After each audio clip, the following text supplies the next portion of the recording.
മുഖ്യമന്ത്രിയുടെ കാരുണ്യസ്പർശം രാജേന്ദ്രന് പകർന്നു നൽകിയത് ജീവവായുവാണ്. ശ്വസിക്കണമെങ്കിൽ ഓക്സിജൻ സിലിണ്ടർ വേണ്ടിയിരുന്ന പത്തനംതിട്ട മുകളുവിളയിൽ കാർത്തികയിൽ രാജേന്ദ്രന്റെ ദുരിതാവസ്ഥ മനസ്സിലാക്കിയ ബഹുമാനപ്പെട്ട മുഖ്യമന്ത്രി ആശ്വാസത്തിന്റെ കരം നീട്ടുകയായിരുന്നു. ശ്വസിക്കാനുള്ള ഓക്സിജൻ കോൺസെൻട്രേറ്റർ ലഭിച്ചതോടെ പ്രാണവായുവിനായുള്ള രാജേന്ദ്രന്റെ ദുരിതത്തിന് അറുതിയായി. ഭർത്താവിൻ്റെ ദുരിതാവസ്ഥ വിവരിച്ച് 2014 ഡിസംബറിലാണ് ഭാര്യ സതി സുതാര്യ കേരളത്തിൽ അപേക്ഷ നൽകിയത്. മുഖ്യമന്ത്രിയുടെ ദുരിതാശ്വാസ നിധിയിൽ നിന്നും ചികിത്സാ സഹായമായി 1 ലക്ഷം രൂപ അനുവദിച്ചു. രാജേന്ദ്രന് ഇപ്പോൾ 63 വയസ്സായി. ആശാരിപ്പണി ചെയ്തായിരുന്നു ഇദ്ദേഹം കുടുംബം പുലർത്തിയിരുന്നത്. 2002 അസുഖത്തിൻ്റെ തുടക്കം. ഇടയ്ക്കിടെ വരുന്ന പനിയായിരുന്നു ആദ്യം.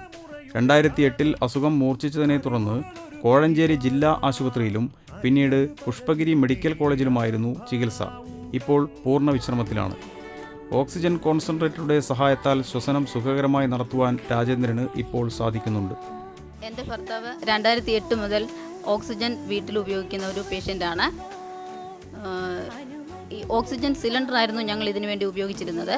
ഇത് ഒരു ദിവസം ശരാശരി 1000 രൂപയെങ്കിലും ചിലവ് വരുന്നതിനാൽ ഞങ്ങൾക്ക് മറ്റു വരുമാന മാർഗങ്ങളൊന്നും ഇല്ലാത്തതുകൊണ്ട് ഓക്സിജൻ കോൺസെൻട്രേറ്റർ വാങ്ങിക്കുന്നതിന് വേണ്ടി ബഹുമാനപ്പെട്ട മുഖ്യമന്ത്രിക്ക് സുതാര്യ കേരളം വഴി ഒരു അപേക്ഷ കൊടുക്കുകയുണ്ടായി. റേഷൻ കാർഡ് BPL ആക്കുന്ന കാര്യത്തിനും ആ അപേക്ഷയിൽ പറഞ്ഞിരുന്നു. അതനുസരിച്ച് ഓക്സിജൻ കോൺസെൻട്രേറ്റർ വാങ്ങിക്കുന്നതിന് വേണ്ടിയിട്ട് 1 ലക്ഷം രൂപ ബഹുമാനപ്പെട്ട മുഖ്യമന്ത്രിയുടെ സുതാര്യ കേരളം വഴി ഞങ്ങൾക്ക് അനുവദിക്കുകയുണ്ടായി. കൂടാതെ റേഷൻ കാർഡ് BPL ആക്കി തരികയും ചെയ്തു. ഇത് അനുവദിച്ചു തന്ന ബഹുമാനപ്പെട്ട മുഖ്യമന്ത്രിക്കും സുതാര്യ കേരളത്തിനും നന്ദി രേഖപ്പെടുത്തുന്നു.